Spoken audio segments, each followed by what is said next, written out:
नमस्कार, आपण पाहताय कोकणचं नंबर 1 महा चॅनल कोकण सार लाईव्ह. बातमीपत्रात आपलं स्वागत. सुरुवात करूया हेडलाईन्सनं. नगरसेवकांच्या निलंबनाबाबत निलेश राणे थेट बोलले. मुंबई विजयदुर्ग रोरो सेवेची यशस्वी ट्रायल आणि सिंधुदुर्ग बँकेत जॉबची मोठी संधी. आता पाहूया सविस्तर बातम्या. मोती तलाव येथील मगरीला जेरबंद करण्यात सावंतवाडी वनविभागाच्या रेस्क्यू टीमला अखेर यश आलंय. जलद कृती दलाच्या या सापळ्यात ही 5 फुटी मगर कैद झाली आहे. तब्बल 5 दिवस त्या मगरीला पकडण्यासाठी वन विभागाने प्रयत्न केले होते. मोहीम यशस्वी झाल्यानंतर सावंतवाडीकरांनी सुटकेचा निश्वास सोडलाय.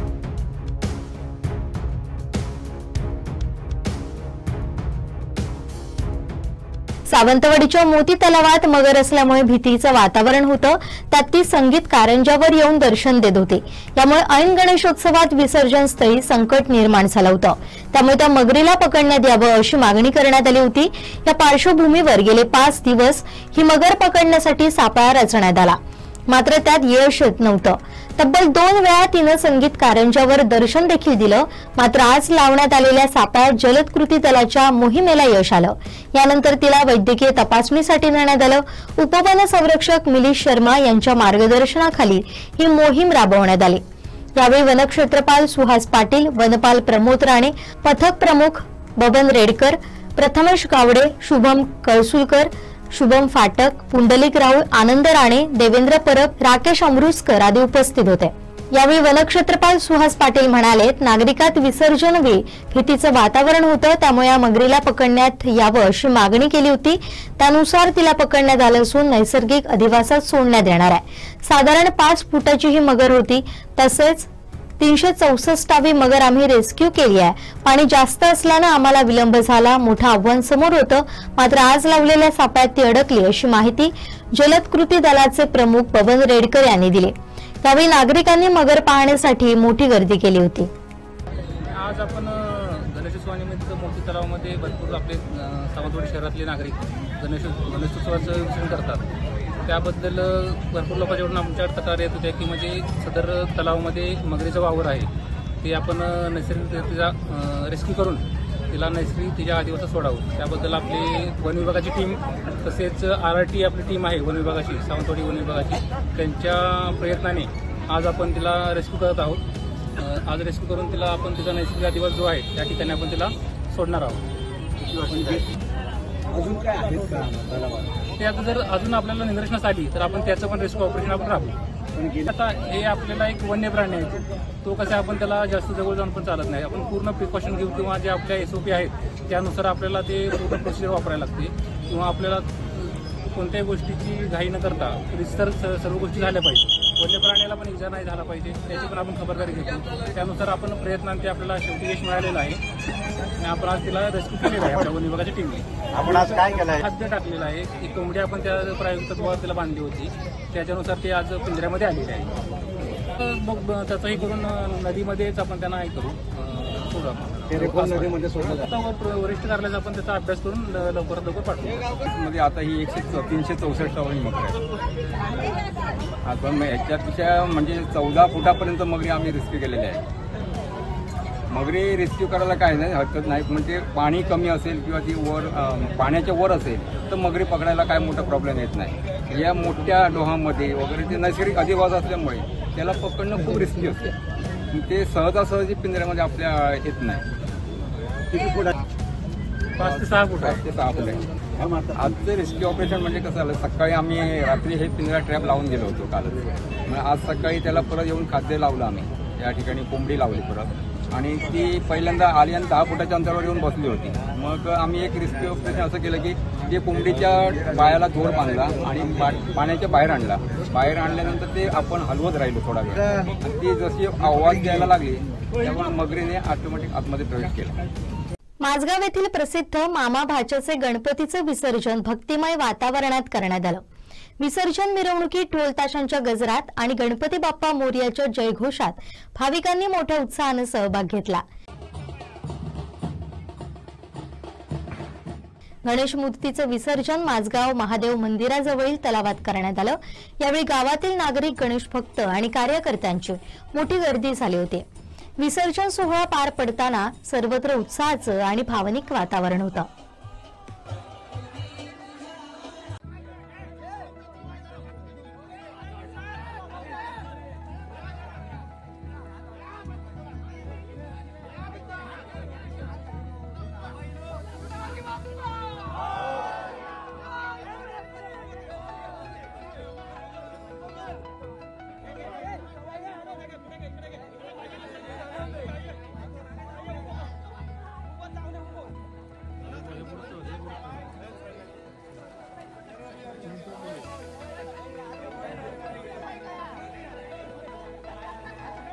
सावंतवाडीकरांसाठी विशेषतः गणेश विसर्जनावेळी नागरिकांना टेन्शन देणारी मगर अखेर जेरबंद झाले।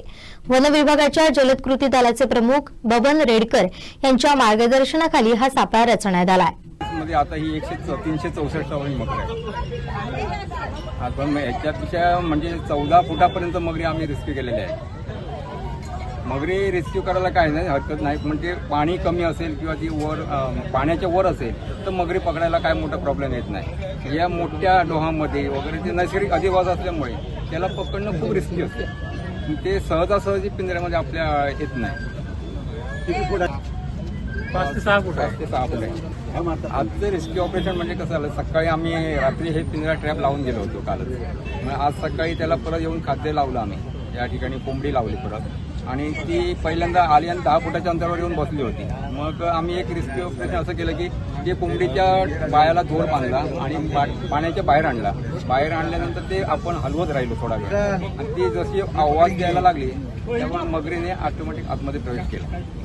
सावंतवाडी मोती तलाव येथील नागरिकात भीतीचं वातावरण निर्माण करणारी मगर अखेर जेरबंद झाले। वन विभागाच्या जलद कृती दलामुळे हे ऑपरेशन यशस्वी झालं। या पथकाचे प्रमुख बबन रेडकर यांच्या मार्गदर्शनाखाली ही मोहीम यशस्वी झाली आहे। तब्बल 364 मगरी जेरबंद करण्याचा विक्रम त्यांनी केला। रामचंद्र उर्फ बबन रेडकर हे वन विभागात वनसेवक म्हणून रुजू झाले होते। सुरुवातीची काही वर्ष नरेंद्र उद्यानात त्यांनी सेवा दिली। नोकरीत कायम झाल्यावर ते वनसेवक म्हणून कार्यरत होते। त्यानंतर तब्बल 42 वर्षांच्या प्रदीर्घ सेवेनंतर गेल्या वर्षी ते वन विभागाच्या सेवेतून निवृत्त झाले। आपल्या कार्यालयात त्यांनी वनसेवक म्हणून सेवा देत असतानाच तत्कालीन वनक्षेत्रपाल सुभाष पुराणिक यांच्या मार्गदर्शनाखाली वन्य प्राण्यांना रेस्क्यू करण्याचं प्रशिक्षण घेतलं। आतापर्यंत त्यांनी अनेक प्रकारच्या सापांना, इतर वन्य प्राण्यांना, मुख्यत्वे बिबटे, मगरी, अजगर, नाग अशा वन्य प्राण्यांना रेस्क्यू केलंय। अनेक जखमी पशुपक्ष्यांना त्यांनी जीवदान दिलंय। मोती तलावातील त्यांनी पकडलेली तब्बल 364वी मगर असल्याची माहिती प्राप्त झाली आहे। त्यांच्या याच अनुभवाचा आणि कार्याची दखल घेत सेवानिवृत्तीनंतर त्यांना वन विभागाच्या जलद कृती दलाचे प्रमुख म्हणून नियुक्ती देण्यात आली आहे। याच जलद कृती दलाच्या माध्यमातून उपवन संरक्षक मिलिंद शर्मा यांच्या मार्गदर्शनाखाली आपल्या रेस्क्यू टीमसह सध्या वन्य प्राण्यांना जीवदान देण्याचं काम करत आहे। यात रेस्क्यू टीमचे प्रथमेश गावडे, शुभम कळुसकर, शुभम फाटक, कुंडलिक राऊळ, आनंद राणे, देवेंद्र परब, राकेश अमृतकर यांची त्यांना साथ लाभते। वेंगुर्ला तालुक्यात ठिकठिकाणी मंगळवारी सकाळी पाणवठ्यावरून आणण्यात आलेल्या गौराईचं रात्री भक्तिभावानं विसर्जन करण्यात आलं। यावेळी सर्वांना नाचणीची भाकरी, शेगुलाची भाजी प्रसाद म्हणून देण्यात आले। गावागावात गेली अनेक वर्ष ही परंपरा सुरू आहे।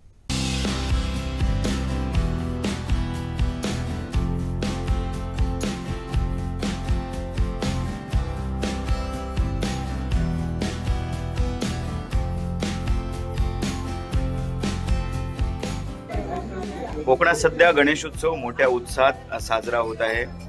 काही ठिकाणी आपल्या प्रथा परंपरेनुसार 5 दिवस, 7 दिवस, 11 दिवस, 21 दिवस असं गणेशाचं पूजन सध्या कोकणात ठिकठिकाणी सुरू आहे।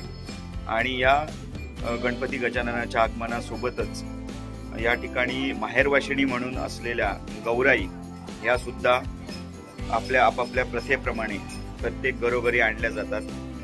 काही ठिकाणी 6व्या दिवशी तर काही ठिकाणी 7व्या दिवशी या गौरींचं आगमन होतं। काही ठिकाणी वस्तीच्या गौरी असतात, काही ठिकाणी ज्या गौरी असतात त्यांच्या मूर्तींचं पूजन केलं जातं प्रथे परंपरेनुसार, तर काही ठिकाणी आपल्या घराच्या जवळ जे पाणवठे असतात त्या पाणवठ्यावरून 5 खडे, त्याचप्रमाणे 5, 7 किंवा 11 खडे त्या पाणवठ्यावरून आणले जातात किंवा रानभाज्या ज्या असतात त्या सुद्धा या गौरीच्या प्रतिकृतीत त्याचं पूजन केलं जातं प्रत्येक घरोघरी. अशा प्रकारे गौरी आणल्या जातात. तर पाहूया गौरींचं पूजन कशा प्रकारे केलं जातं आणि या गौरींच्या पूजनाबरोबरच त्यांना नाचणीची भाकरी व शेगुलची भाजी देण्याची प्रथा सुद्धा ठिकठिकाणी आपल्याला पाहायला मिळते.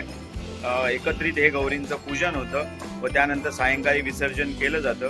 तर कशा प्रकारे हे गौरींचं पूजन असतं आपण पाहूया आणि ज्या नाचणीच्या भाकरी आणि शेगुलची भाजी सुद्धा जो प्रसाद म्हणून गौरींना दिला जातो तो सुद्धा आपण पाहूयात.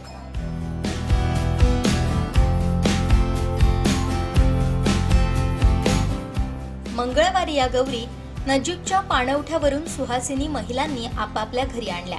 बांबूपासून बनवण्यात आलेली पडली, त्यात धान्य आणि रानात मिळणाऱ्या वनस्पतींपासून बनवण्यात आलेली गौरी सोनपावलांनी घरी आणत तिचं पूजन करण्यात आलं.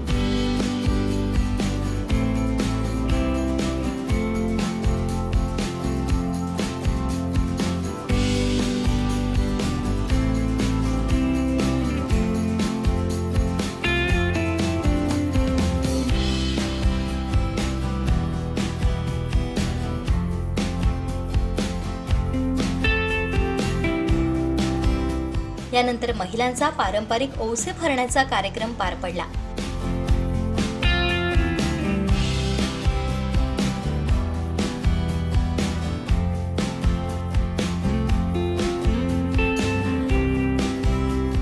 यानंतर सायंकाळी सर्वजण एकत्रित या गौरी आणि गणेशाची आरती करतात.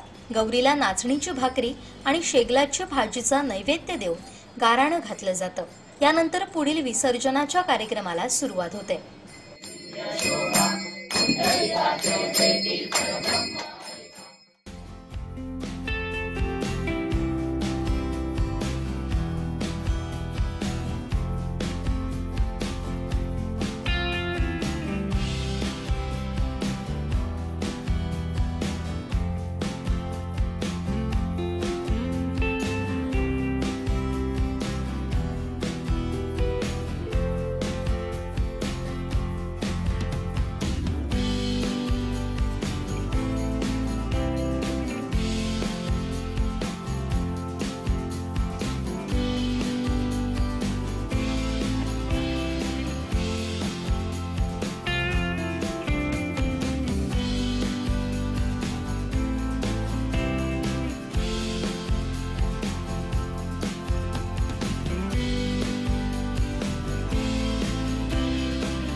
आपण मगाशी बघितलं गौरी थाटात या ठिकाणी गौरीचं आगमन झालं. वेगवेगळ्या परंपरेनुसार ठिकठिकाणी असं आगमन होतं. काही जण मूर्तीचं पूजन करतात तर काही जण अशा प्रकारे जे आपण बघितलं पाणवठ्यावर जाऊन गौरी आणली जाते.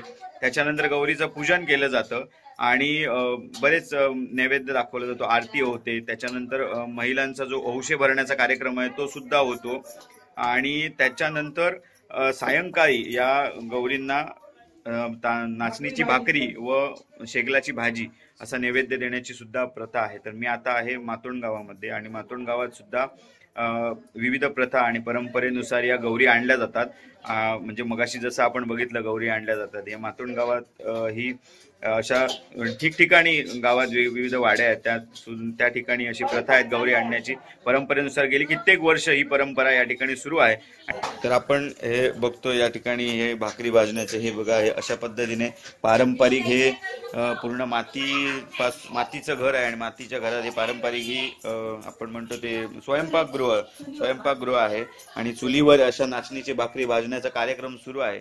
आणि आपल्यासोबत काकी आहेत. काय सांगाल कशा पद्धतीने आता आम्ही बघितलं की गौरी सकाळी आणलेली आहे, तिचं पूजन झालेलं आहे आणि एक विशिष्ट परंपरा ही ठिकठिकाणी आपल्याला पाहायला मिळते. एक पारंपरिक पद्धतीची गौरी आपल्याला या ठिकाणी पाहायला मिळाली. पूजन झालं तर कशा प्रकारे तुम्ही गौरी आणतात, सकाळपासून कसा या ठिकाणी हा कार्यक्रम असतो? मग एक पडली घेतो, बेताची, त्याच्यात तांदूळ घालतो, एक विडा खण वगैरे सगळं सामान घालतो. त्याच्यानंतर एक हळदीचा ठाम, दुसरं हरणाचा एक ठाम, भाजी लाल भाजीचा ठाम, तिरडा एक आणि ह्याचा आघाड्याचं एक झाड, असे एकत्र म्हणजे रानात मिळणारे सगळ्या वनस्पती आणतो. त्याच्यानंतर त्याला एक गौरीचा फोटो जोडतो आणि ते आम्ही विहिरी घेऊन जातो. विहिरीत एक नेल्याच्या नंतर त्याचं आम्ही पूजन करतो. त्याच्यात 11 किंवा 7 पाण्यात दगड टाकतो, वाटी ठेवतो. त्याच्यात तिचं पूजन झाल्याच्या नंतर तोंडात पाणी घ्यायचं आणि ते न बोलता घरी आणायचं. एका कोपऱ्यात पाणी टाकायचं आणि पलटी पूजेला लावायची, ती सगळं आणून आणि एका कोपऱ्यात पाणी टाकायचं. मग घरात आमच्या गौरी आल्या असे आले. नंतर आम्ही सगळी बायका त्याची पूजा करतो. नंतर 11-12 वाजता नंतर आम्ही त्याचे सुप घेऊन मांडवळ करतो. त्याच्यात आम्ही पोहे, 5 जीची फळं किंवा पोहे, पानं, असं हळदीची पानं घेऊन वाढते करतो आणि नंतर आम्ही देवळात वगैरे जातो, फिरून येतो. दुपारी जेवण त्याला आम्ही तांदळाची खीर आणि अळूमुळाची भाजी याचा नैवेद्य दाखवतो, आरती करतो.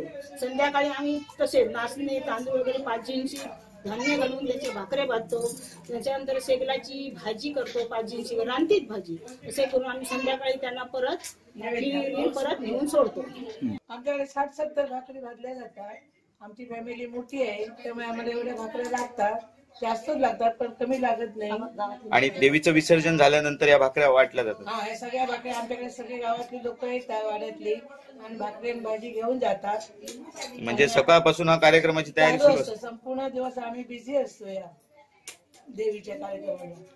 अशा प्रकारे ही आगळी वेगळी प्रथा ही केली जाते आणि अशी प्रथा बऱ्याच ठिकाणी आपल्याला पाहायला मिळते, ठिकठिकाणी पाहायला मिळते अशा पद्धतीने.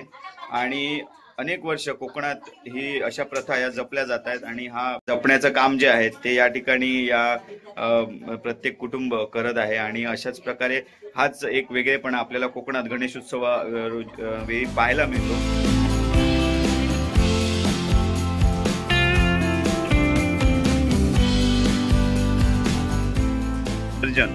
आता झालेला आहे आणि जो मगाशी आपण बघितला तो नाचणीची भाकरी आणि शेगलाची भाजी हा जो नैवेद्य आहे तो आता प्रत्येक घरी जे ग्रामस्थ आहेत किंवा जे या ठिकाणचे त्या वाडीतले लोक आहेत त्यांना दिला जाणार आहेत.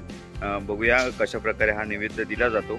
आणि त्यानंतर हा जो 1 दिवसीय जो गौरीचा पूजन आणि विसर्जनचा जो कार्यक्रम असतो तो या ठिकाणी या नैवेद्य जो वाटप केला जातो त्याच्यानंतर हा समाप्त होतो.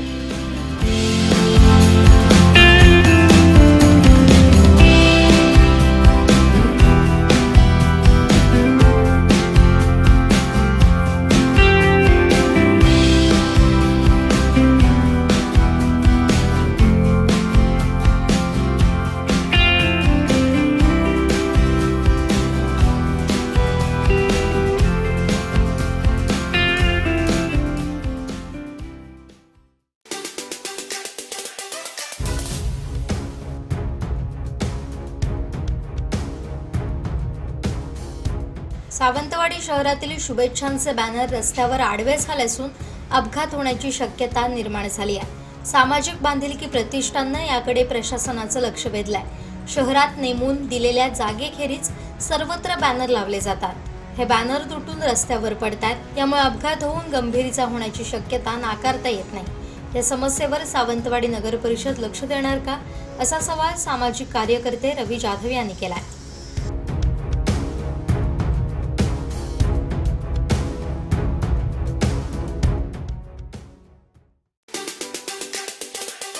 जिल्हा बँकेतील कर्मचाऱ्यांच्या सेवानिवृत्ती, स्वेच्छानिवृत्ती या सगळ्या प्रक्रियेच्या माध्यमातून सातत्याने मागच्या 6-8 वर्षामध्ये कर्मचाऱ्यांची संख्या कमी होत गेलेली होती आणि या सगळ्याचे काहीशे दुष्परिणाम या संस्थेच्या माध्यमातून ग्राहकांना सेवा देत असताना होत होते. या संदर्भात आदरणीय नारायणराव राणे साहेब, आदरणीय रवींद्रजी चव्हाण साहेब, बँकेचे संचालक तथा या जिल्ह्याचे पालकमंत्री आदरणीय नितेशजी राणेसाहेब या सगळ्यांच्या सूचनेनुसार बँकेच्या माध्यमातून या सगळ्या रिक्त जागा रीतसर भरती प्रक्रिया पूर्ण करून राबवण्यासंदर्भात सूचना होत्या आणि त्यानुसार बँकेच्या संचालक मंडळाने या संदर्भात सहकार विभागाकडे आवश्यक तो प्रस्ताव सादर केलेला होता। खरं तर मागची जवळपास 2 वर्ष या संदर्भातला पाठपुरावा सातत्याने चालू होता आणि त्यानंतर महाराष्ट्र शासनाच्या सहकार विभागाकडून आवश्यक त्या परवानग्या प्राप्त झाल्या आणि त्यानुसार बँकेच्या जवळपास 73 लिपिक पदांसाठीच्या जागा भरण्यासंदर्भातली पहिल्या टप्प्यातली मंजुरी बँकेस प्राप्त झाली आणि त्यानुसार महाराष्ट्र शासनाच्या परिपत्रकानुसार ज्या 7 विविध कंपन्यांच्या माध्यमातून सर्व जिल्हा बँका किंवा राज्य बँका यांच्यामधल्या भरती प्रक्रिया राबवण्यातली यादी जाहीर करण्यात आलेली होती आणि त्या 7 कंपन्यांपैकी केंद्र शासनाच्या IBPS या नामांकित कंपनीची निवड संचालक मंडळाच्या माध्यमातून भरती प्रक्रियेसाठी करण्यात आलेली आहे। या IBPS कंपनीच्या माध्यमातून केंद्र शासन, राज्य शासन, विविध बँका किंवा इतर संस्था यांच्या कर्मचारी भरती प्रक्रियेचं काम योग्य पद्धतीने केलं जातं। खरं तर दर्जेदार कर्मचारी वर्ग या ठिकाणी प्राप्त व्हावा आणि बँकेच्या माध्यमातून एक चांगली सेवा ग्राहकांना देता यावी या दृष्टिकोनातून या भरती प्रक्रियेसाठी एका दर्जेदार कंपनीची निवड या ठिकाणी करण्यात आलेली आहे की ज्याद्वारे या सगळ्या भरती प्रक्रियेची प्रक्रिया ही अत्यंत पारदर्शकपणे या कंपनीच्या माध्यमातून राबविली जाणार आहे। खरं तर 2008 नंतर पहिल्यांदाच बँकेमध्ये ही भरती प्रक्रिया रीतसर राबविली जात आहे आणि म्हणून यासाठी खास एक परवानगी बँकेच्या संचालक मंडळाच्या पाठपुराव्यानंतर या ठिकाणी आपल्याला प्राप्त झाली की जिल्ह्यातीलच उमेदवार या भरती प्रक्रियेसाठी आपला उमेदवारी अर्ज सादर करू शकतात आणि यासाठी त्यांना आपलं स्वतःचं डोमेसाईल अधिवास प्रमाणपत्र म्हणजे डोमेसाईल सर्टिफिकेट या ऑनलाईन अर्ज सादर करत असताना त्या ठिकाणी सादर करावं लागणार आहे आणि म्हणून या भरती प्रक्रियेची अर्ज सादर करण्याचा कालावधी हा वाढवून घेण्यात आलेला आहे आणि तो कालावधी पूर्ण 1 महिन्यासाठी त्या ठिकाणी ठेवण्यात आलेला आहे। त्याचं कारण की जिल्ह्यातील जास्तीत जास्त उमेदवारांना या भरती प्रक्रियेमध्ये आपला उमेदवारी अर्ज सादर करता यावा यासाठी हा कालावधी 5 तारीख पहाटेपासून 4 तारीख रात्री 12 नंतर याचा ऑनलाईन ऍप्लिकेशन सादर करण्याचा कालावधी सुरू होईल आणि तो कालावधी हा 30/9/2025 रात्री 12 वाजेपर्यंत चालू राहणार आहे आणि या कालावधीमध्ये आवश्यक त्या सगळ्या माहितीची उपलब्धता ही www.sindhudurg.dcc.com या वेबसाईटवर त्या ठिकाणी सविस्तररित्या उपलब्ध राहणार आहे.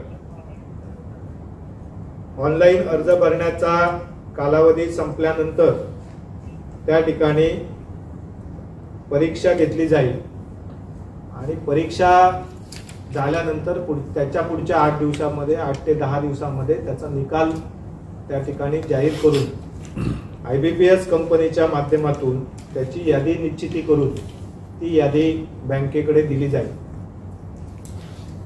खरं तर यासाठी वयोमर्यादा सुद्धा 35 ऐवजी 38 करून घेण्यासाठी सातत्याने प्रयत्न केला गेला आणि त्याही मध्ये आपल्याला यश मिळालं. आणि म्हणून या सगळ्या उमेदवारांना ज्यांचं वय किमान 21 आणि कमाल 38 वर्ष ज्यांचं वय असेल अशा सर्व उमेदवारांना त्या ठिकाणी आपला उमेदवारी अर्ज ऑनलाईन सादर करता येणार आहे.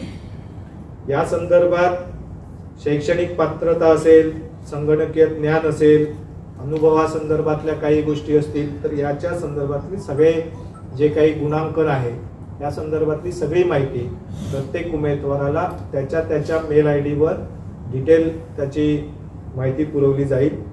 आणि या संदर्भात समजा कुठल्याही उमेदवाराला काही शंका असेल किंवा काही तक्रारी असतील तर त्याच्या संदर्भात सुद्धा cgrs.ibps.in या IBPS कंपनीच्या वेबसाईटवर आपल्याला तक्रार सादर करता येईल किंवा त्याची सविस्तर माहिती सुद्धा घेता येईल. आणि बाकी सर्व माहिती ही www.sindhudurg.dcc.com या वेबसाईटवर उपलब्ध आपल्याला असणार आहे. या सगळ्याच्या माध्यमातून जे उमेदवार उमेदवारी अर्ज सादर करतील आणि त्यांचे उमेदवारांची एक यादी निश्चित होईल. त्यानंतर परीक्षा पूर्व काळामध्ये बँकेच्या माध्यमातून या जिल्ह्यातील जास्तीत जास्त उमेदवारांना या बँकिंग परीक्षेची माहिती व्हावी, या बँकिंग परीक्षेसंदर्भातली ज्ञान असावं आणि त्याच्यामध्ये एक भीती त्यांच्या मनात असू नये या दृष्टिकोनातनं आम्ही स्वतः बँक पुढाकार घेऊन त्या ठिकाणी प्रशिक्षणाचं आयोजन सुद्धा उमेदवाराच्या संख्येच्या नुसार जिल्ह्यात 2 किंवा 3 ठिकाणी करण्याचा उपक्रम आम्ही हाती घेतो आहोत की जेणेकरून या सगळ्या भरती प्रक्रियेमध्ये आपल्या जिल्ह्यातला उमेदवार टिकला पाहिजे, आपल्या जिल्ह्यातल्या उमेदवाराला त्या संदर्भातली सविस्तर माहिती मिळाली पाहिजे या दृष्टिकोनातून आम्ही हे पाऊल उचलतो आहोत. खरं तर यानंतरच्या दुसरा टप्पा सुद्धा हा साधारणतः जानेवारी महिन्यामध्ये सुरू होणार आहे. या पहिल्या टप्प्यामध्ये आपण 73 जागांची आहोत आणि हा टप्पा पूर्ण झाल्यानंतरचा सगळा अनुभव विचारात घेऊन मग पुढच्या टप्प्याची आपण त्या ठिकाणी सुरुवात करणार आहोत. आणि म्हणून या पत्रकार परिषदेच्या माध्यमातून जिल्ह्यातल्या सर्वच इच्छुक उमेदवारांना, या जिल्ह्यातील आपल्या सगळ्या जिल्हावासियांना विनंती करेन की आपल्या जिल्ह्यासाठी एक चांगली सुवर्ण संधी आपल्या पाल्यांसाठी उपलब्ध झालेली आहे. या परीक्षेची तयारी करण्यासाठीचा सुद्धा पुरेसा वेळ आपल्या सगळ्यांकडे उपलब्ध आहे. त्याचा उपयोग आपण सर्वांनी करून घ्या. या संदर्भात कुठल्याही प्रकारच्या वेगवेगळ्या बातम्या कोणाच्याही कानावर आल्या किंवा प्रलोभनं कोणी दाखवली तरी कोणी त्या सगळ्यामध्ये बळी पडू नका. बँकेचा चेअरमन म्हणून बँकेच्या संचालक मंडळाच्या वतीने आम्ही या ठिकाणी स्पष्ट करतो की ही भरती प्रक्रिया ही अत्यंत पारदर्शकपणे या ठिकाणी केली जाणार आहे. त्यामुळे कोणीही चुकीच्या पद्धतीने कुठल्याही प्रकारचं आमिष दिलं तरी त्या ठिकाणी कुठल्याही उमेदवाराने बळी पडू नये. आपण आपल्या परीक्षेची तयारी करा. परीक्षेची तयारी करण्यासाठी त्या ठिकाणी आपल्याला आवश्यक ती माहिती देण्यासाठी बँकेच्या वतीने शिबिराचं आयोजन केलं जाईल. त्याचा लाभ घ्या आणि चांगल्या दर्जाने चांगल्या गुणांकन प्राप्त करून आपण या भरती प्रक्रियेमध्ये पास होण्यासाठी सगळ्यांनी या संधीचा उपयोग करून घ्यावा ही विनंती. धन्यवाद. सिंधुदुर्ग जिल्ह्यात महावितरणचा भोंगळ कारभार सुरू असून गणेशोत्सवातील 5 दिवसात 2 ठिकाणी विद्युत अपघात होऊन 2 व्यक्ती मृत्युमुखी पडल्या. त्यात या संदर्भात काम करणाऱ्या विद्युत निरीक्षक कार्यालयाचा कार्यभार रायगड जिल्ह्यातून हाकला जातोय.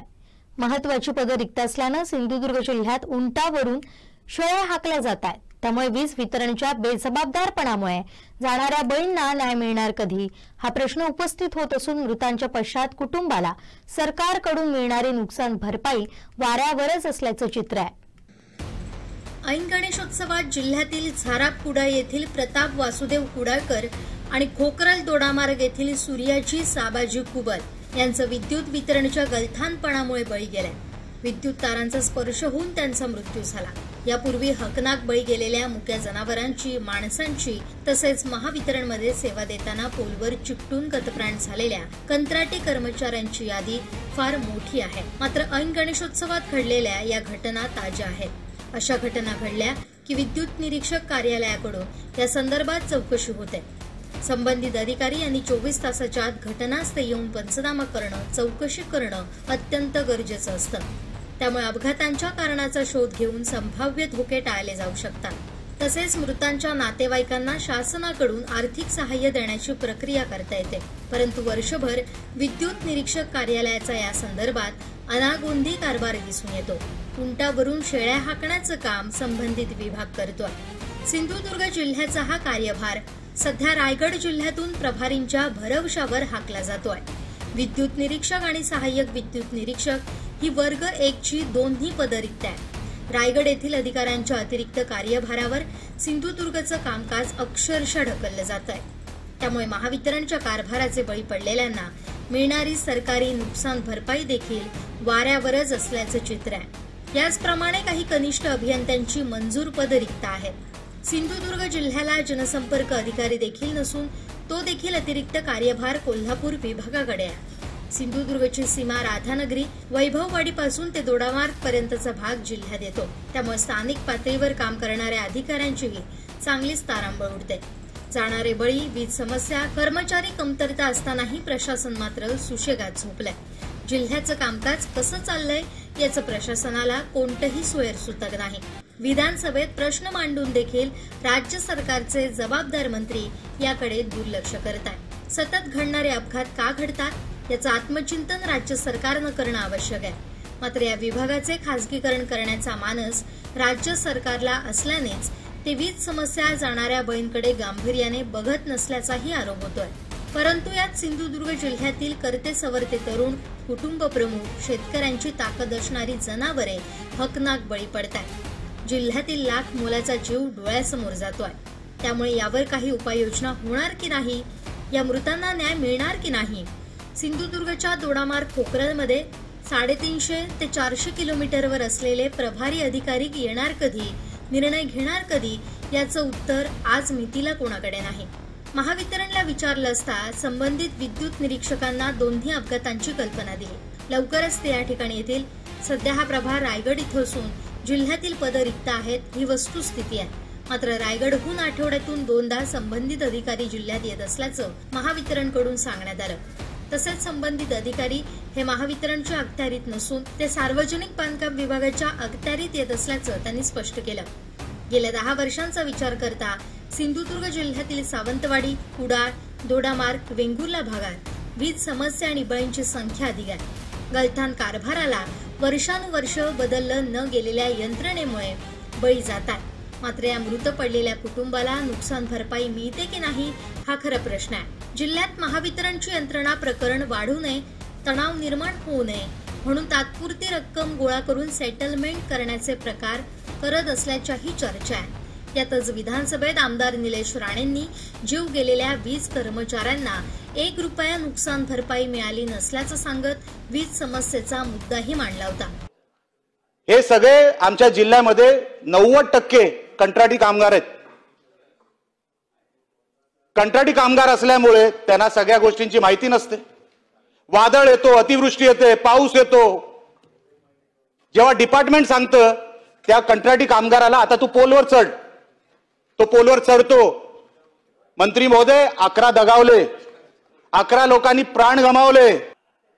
अध्यक्ष महोदय, ते 11 लोकांचा जीव गेला. त्यांना आम्ही विचारलं की ह्यांचे पैसे, ह्यांचा मोबदला, ह्यांची नुकसान भरपाई कोण देणार आहे? डिपार्टमेंट सांगतं ठेकेदार देणार आहे. ठेकेदार सांगतो माझी जबाबदारी नाही. एकही रुपया 11 लोक गेले, कोणालाही मिळालेला नाही मंत्री महोदय. मात्र त्यानंतरही ऊर्जा राज्यमंत्री मेघना बोर्डीकर यांच्या आश्वासनापलीकडे सिंधुदुर्गला काही मिळालं नाही. ऊर्जा मंत्री देवेंद्र फडणवीस तर राज्याचे मुख्यमंत्री असताना जाणारे बळी, वीज समस्येकडे त्यांनी गांभीर्यानं लक्ष दिलेलं नाही. दरम्यान सिंधुदुर्ग जिल्ह्यात नैसर्गिक आपत्ती काळात विविध अपघात घडत असतात. आपत्कालीन यंत्रणा सक्षम करण्याच्या चर्चा होतात, पण अधिकारीच नसतील तर विद्युत अपघातांच्या बाबतीत करणार काय हा प्रश्न अनुत्तरित आहे. गेली 2 वर्ष विद्युत निरीक्षक कार्यालयाचा कारभार असाच रामभरोसा आहे. मंत्रालय स्तरावरून होणाऱ्या मनमानी बदल्या आणि कामाचा अतिरिक्त ताण यामुळे सिंधुदुर्गात अधिकारी यायला तयार होत नाहीत अशीही तक्रार असते. मात्र काही अधिकारी सिंधुदुर्गात यायला तयार असूनही वजन ठेवल्याशिवाय त्यांच्या बदल्या केल्या जात नसल्याचं बोललं जात आहे. याचा त्रास मात्र सिंधुदुर्गवासियांना भोगावा लागतोय. ITI मधील मुलांना विद्युत तारतंत्री विद्युत पर्यवेक्षक परवान्याचे वितरण केलं जातं. त्यांच्या अर्जाची छाननी वगैरे करून त्यांना थेट लायसन्स मिळतं. हे लायसन्स छाननीचं काम सहाय्यक विद्युत निरीक्षक किंवा त्यांच्या हाताखालचे असलेले कनिष्ठ अभियंता करत असतात. परंतु ही पदं रिक्त असल्यानं सुरक्षित बेरोजगार तंत्रकुशल तरुणांना ओरोसच्या खेपा माराव्या लागतात. हे काही नवीन नाही. त्यात रायगडचे अभियंता त्यांच्या जिल्ह्याचे कामकाज सांभाळून 350-400 किलोमीटर वरील सिंधुदुर्गचा कार्यभार कसा पाहत असतील हे त्यांचं त्यांनाच माहीत. अतिरिक्त कार्यभारामुळे आठवड्यातून 1 किंवा 2च दिवस कार्यालय प्रमुख मदत करू शकतो. उरलेल्या दिवसांचं काय? या जिल्ह्यात कोणी वाली आहे की नाही असा प्रश्न विद्युत निरीक्षक कार्यालयाची स्थिती पाहून उपस्थित होतोय. श्री विनायक सुझुकी कुडा गणेश चतुर्थी निमित्त स्पेशल ऑफर, लोन आणि एक्सचेंज ऑफर. कोणत्याही कंपनीची दुचाकी एक्सचेंज करून सुझुकीची प्रीमियर दुचाकी घेण्याची सुवर्ण संधी. अधिक माहितीसाठी संपर्क साधा 9423 98 97 81 आणि 9423 98 97 82.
भाजपच्या पदाधिकाऱ्यांनी पक्षाचे 6 नगरसेवक निलंबित केल्याच्या निर्णयावर आमदार निलेश राणेंनी तीव्र नाराजी व्यक्त केली आहे. माध्यमांमध्ये सुरू असलेल्या बातम्यांवर प्रतिक्रिया देताना राणे म्हणाले, भाजपमध्ये निर्णय हे खासदार नारायण राणे घेत असतात, त्यामुळे सिंधुदुर्ग भाजपच्या पदाधिकाऱ्यांनी घेतलेल्या निलंबनाच्या पत्राला आम्ही किंमत देत नाहीत असं स्पष्ट केलंय.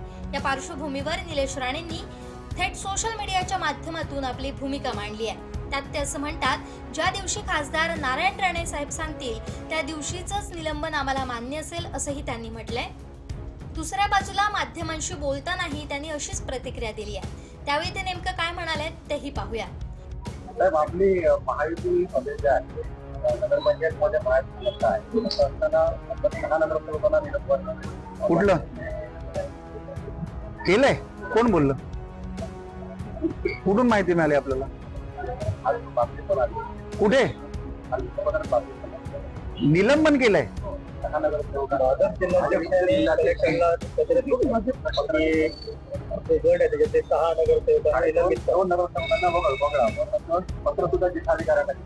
कोणी दिले? पण ते कुठल्या त्यांनी पब्लिक डोमेन मध्ये त्यांनी स्वतः पत्रकार परिषद घेऊन सांगितलंय? नाही, ऐकून घ्या. त्यांनी स्वतः अधिकृतपणे सांगितलंय का? सोशल मीडियावर आलेल्या पत्रावर तुम्ही मला प्रश्न विचारू नका. त्यांनी अधिकृत सांगितलेलं आहे का? तुमच्या समोर सांगितलंय? नाही, किंवा त्यांच्या सोशल मीडियाच्या कुठल्या त्यांच्या हँडलवर आलेलं आहे? मग अधिकृत नसेल तर मी उत्तर द्यायला बांधील नाही. अधिकृत असेल तर सांगा, मी 100% उत्तर देतो. या घटनेमुळे स्थानिक राजकारण अधिक तापलंय. आता हा वाद नेमका कोणत्या दिशेने जातो हे सुद्धा पाहणं महत्त्वाचं ठरणार आहे. मुंबई भाऊचा धक्का ते विजयदुर्ग रोरो बोट सेवा अंतर्गत M2M ही प्रिन्सेस बोट संध्याकाळी 6:30 विजयदुर्ग बंदरात दाखल झाली. मुंबईहून निघालेल्या बोटीची जयगड आणि विजयदुर्ग या ठिकाणी चाचणी घेण्यात आली. ही चाचणी यशस्वी झाली आहे. राज्याचे बंदर विकास मंत्री नितेश राणे यांच्या संकल्पनेतील ही सागरी रोरो सेवा कोकणच्या पर्यटन वृद्धीसाठी एक महत्त्वपूर्ण पाऊल ठरणार आहे.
सर्वप्रथम मी राज्याचे मुख्यमंत्री श्री देवेंद्रजी फडणवीस यांचे आभार आणि दुसरा आमचे पालकमंत्री नितेशजी राणे यांचेही आभार मानतो. मी इथला सरपंच आहे आणि ग्रामस्थांच्या मी आणि माझ्या ग्रामस्थांकडून मी यांचे खूप खूप आभार मानतो की ह्यासाठी की ही M2M बोट म्हणजे या 1984 साली जी बोट होती पॅसेंजर बोट ती आता बंद झाली होती. म्हणजे 25 ते 30 वर्ष ही बोट बंद होती आणि ही बोट आज जी सुरू झाली आहे M2M बोट, त्यावेळची बोट फक्त पॅसेंजरची बोट होती. आज जी बोट आहे ही बोट गाड्या म्हणजे रोरो सर्व्हिस आहे. आपल्याकडे 50 ते 60 गाड्या हे इथून भाऊच्या धक्क्यापर्यंत विजयदुर्ग ते भाऊच्या धक्क्यापर्यंत जातील आणि याचा फायदा आपल्याला पूर्ण सिंधुदुर्ग जिल्हावासियांना याचा पूर्ण फायदा होईल. पर्यटकाच्या दृष्टीने तसं आपला जिल्हा पर्यटक जिल्हाच आहे, त्यामुळे आपला किल्ला इथे विजयदुर्गात आहे. किल्ल्याला नामांकन मिळालेलं आहे, युनेस्को मध्ये याचं नामांकन झालेलं आहे आणि त्यामुळे येणाऱ्या पर्यटकांना सोयीचा असा प्रवास सोयीचा प्रवास असा होईल आणि जे जलप्रवास सोयीचा असल्यामुळे लोकांना 4 ते 4.5 किंवा 5 तासात आपल्याला विजयदुर्ग येथे आपल्याला येता येईल आणि स्वतः आपली गाडी घेऊन इथे विजयदुर्ग जेटीपर्यंत येता येईल आणि पूर्ण जिल्ह्याला याचा खूप मोठा फायदा होणार आहे. तुम्ही म्हणालात की पर्यटनाला चालना मिळेल, त्यासोबतच जगप्रसिद्ध देवगड हापूस याच तालुक्यात होतो, तर त्याला किती पद्धतीने याचा फायदा होऊ शकतो? नक्कीच म्हणजे आंब्याला याचा पूर्ण फायदा होईल. आंबा सीझन इथे देवगड तालुका हा पूर्ण जगात आंब्याचा प्रसिद्धी आहे आंबा आणि ते आंबा इथून लवकरात लवकर वाशी मार्केट म्हणा एक्सपोर्टसाठी लवकरात लवकर जाईल आणि ते उन्हात तापू नये आणि शेवटी उन्हात तापून जातं आणि 12 ते 13 तास वाशी मार्केटपर्यंत जाण्यासाठी लागतं. ते 4 ते 5 तासात वाशी मार्केटपर्यंत जर पोहोचले तर ते आंबे म्हणजे सुरक्षित जातील आणि व्यवस्थित तिथे त्याचा एक्सपोर्ट वगैरे त्याचा हे मिळेल. एक्सपोर्टला त्याची चालना चांगल्या प्रकारे मिळेल. कुडाळ मालवण मतदारसंघाचे आमदार निलेश राणे यांनी शिवसेना जिल्हा प्रमुख संजू परब यांच्या मडुरा तसेच सकल मराठा समाजाचे जिल्हाध्यक्ष सीताराम गावडे यांच्या गावडेंचा राजा विघ्नहर्त्याचं त्यांनी दर्शन घेतलं. तालुक्यातील इतरही घरगुती गणपतींचं दर्शन घेतलं. यावेळी शिवसेना जिल्हा प्रमुख संजू परब, झेवियर फर्नांडिस, बंटी पुरोहित, सत्यवान बांदेकर, क्लेट्स फर्नांडिस, दत्ताराम परब आणि बाळू गावडे उपस्थित होते.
प्रवाशांना मोबाईल चार्ज करण्याची सुविधा मिळावी या उद्देशानं कुडाळ बस स्थानकात आमदार निलेश राणे यांच्या हस्ते मोबाईल चार्जिंग स्टेशनचे लोकार्पण करण्यात आलं.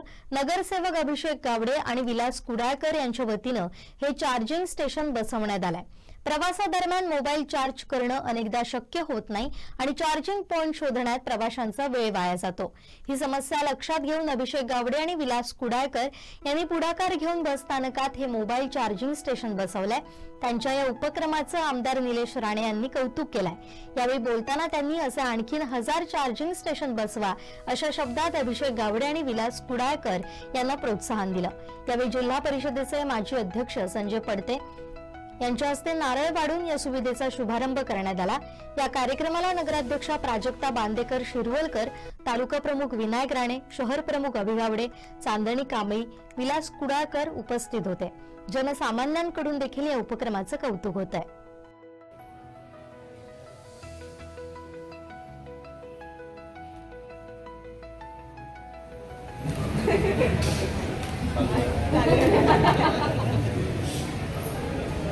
खूप अभिनंदन अभि गावडे आणि विलास कुडाळकर यांचं आणि आभार सुद्धा. असे अजून किती 1000-1200 मिळले तरी काय हरकत नाही.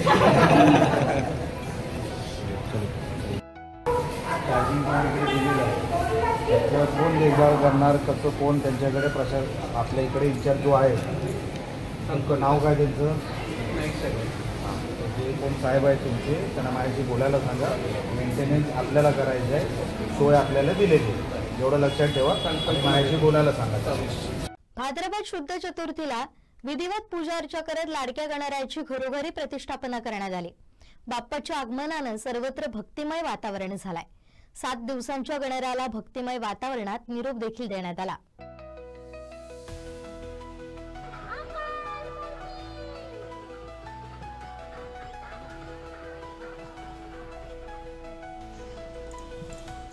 गणपती बाप्पा मोरया, पुढच्या वर्षी लवकर या जयघोषात लाडक्या बाप्पाला निरोप देण्यात आला. रविवारी सायंकाळनंतर मोती तलावात बाप्पाचं विसर्जन करण्यात आलं. रात्री उशिरापर्यंत गणेश मूर्ती विसर्जन सुरू होतं. ग्रामीण भागात देखील 7 दिवसांच्या गणेशाला पुढच्या वर्षी लवकर येण्याचं वचन घेत जड अंतःकरणानं निरोप देण्यात आला. भजन, आरती, फटाक्यांच्या जयघोषानं परिसर दणाणून गेला होता. रात्री उशिरा मोठ्या भक्तिभावानं गणरायाला निरोप देण्यात आला. मोती तलाव इथं विसर्जन स्थळी नगरपालिकेतर्फे खास आयोजन करण्यात आलं. पोलिसांचाही कडक बंदोबस्त होता. पोलीस निरीक्षक अमोल चव्हाण यांची जातीनिशी उपस्थितीत राहत पाहणी केली. 7 दिवसांच्या गणरायाला भक्तिभावानं निरोप देताना अनेकांचे डोळे पाणावले. गणेश भक्तांना कोणतीही समस्या भासू नये यासाठी यंदाही चोख व्यवस्था केली होती.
सातशे वर्षांची परंपरा असलेल्या सावंतवाडी तालुक्यातील मळगाव येथील माईचं घर म्हणजेच घरवडकर राऊळ कुटुंबियांच्या गणपतीला 7व्या दिवशी जल्लोषात निरोप देण्यात आला. या भव्य गणेश मूर्तींची फटाक्यांच्या आतषबाजीसह वाजत गाजत भव्य मिरवणूक काढण्यात आली. या विसर्जन सोहळ्यासाठी शेकडो भाविकांनी गर्दी केली होती. सुमारे 700 वर्षांची परंपरा या गणेशोत्सवाला आहे. 85 पेक्षाही अधिक कुटुंबाचा हा गणपती आहे. मळगाव येथील माळीच्या घरचा गणपती म्हणून हा बाप्पा सुप्रसिद्ध आहे. या परंपरेनुसार यावर्षी 7 दिवसांचा उत्सव मोठ्या उत्साहात आणि भक्तिमय वातावरणात साजरा झाला. मळगाव गावातील 5वे देवस्थान म्हणून ओळख असलेल्या मळगावसह सावंतवाडी तालुक्याचे धार्मिक भूषण असलेल्या या गणरायाचे सालाबाद प्रमाणे 7व्या दिवशी वाजत गाजत फटाक्यांच्या आतिषबाजीत विसर्जन करण्यात आलं. हा गणेशोत्सव राऊळ कुटुंबियांच्या सामूहिक आणि कौटुंबिक एकतेचं आदर्श उदाहरण आहे. दरवर्षीप्रमाणे गणेशोत्सवात गणपती पूजन, ऋषी पंचमी, गौरी पूजन, विसर्जन, सत्यनारायण महापूजा, भजन, फुगडी यांसहित लहान आणि तरुण मुले मुलींचे सांस्कृतिक कार्यक्रम सादर करण्यात आले.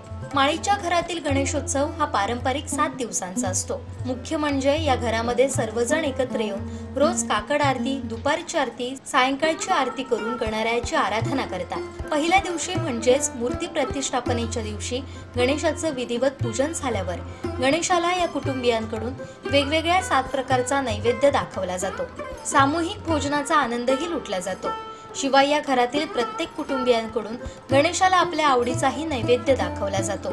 उत्सवाच्या 7 दिवसांमध्ये प्रत्येक दिवशी धार्मिक कार्यक्रम, सांस्कृतिक कार्यक्रमांचं आयोजन केलं जातं। महिलांसाठी रांगोळी स्पर्धा, लहान मुलांसाठी रेकॉर्ड डान्स स्पर्धा घेतल्या जातात। घरातील सर्व कुटुंबातील महिला एकत्र येत रोज गणपती समोर विविध प्रकारच्या फुगड्या घालतात। याशिवाय रोज सायंकाळी आरतीनंतर भजन आणि शेवटच्या दिवशी विविध सांस्कृतिक कार्यक्रमांचं आयोजन होतं। त्यामुळे 7ही दिवस संपूर्ण घरात भक्तिमय वातावरण असतं। 7ही दिवस या घरात होणाऱ्या सर्व कार्यक्रमात ज्येष्ठ तरुण मंडळींसह घरातील लहान मुलंही आनंदानं सहभागी होतात। 7व्या दिवशी 24 जणांच्या आधारानं श्रींचं भक्तिमय वातावरणात ढोल ताशांच्या गजरात विसर्जन करण्यात आलं।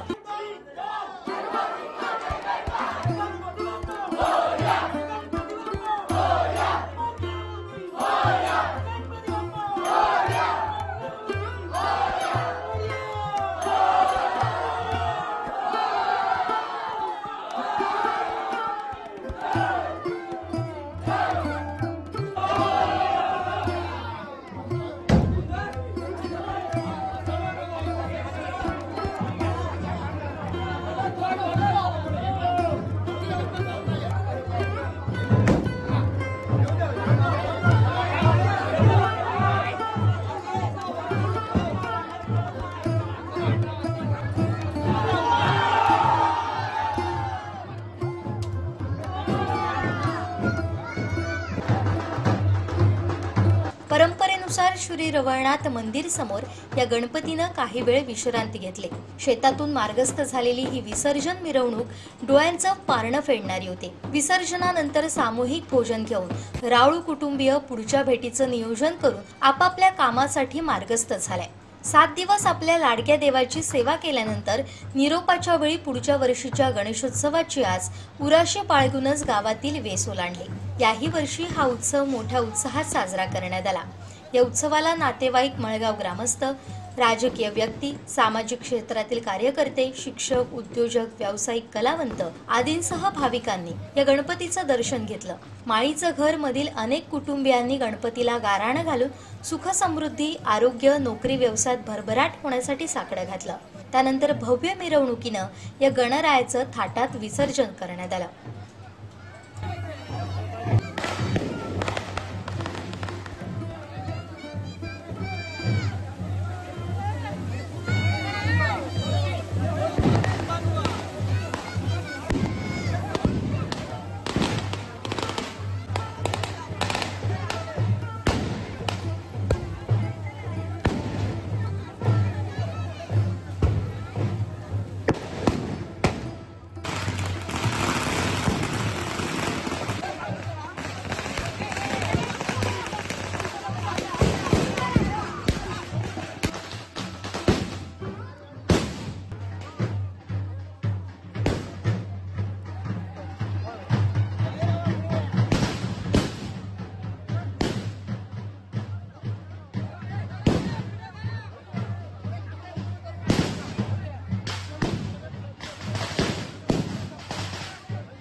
शेवटी ठळक घडामोडी पुन्हा एकदा।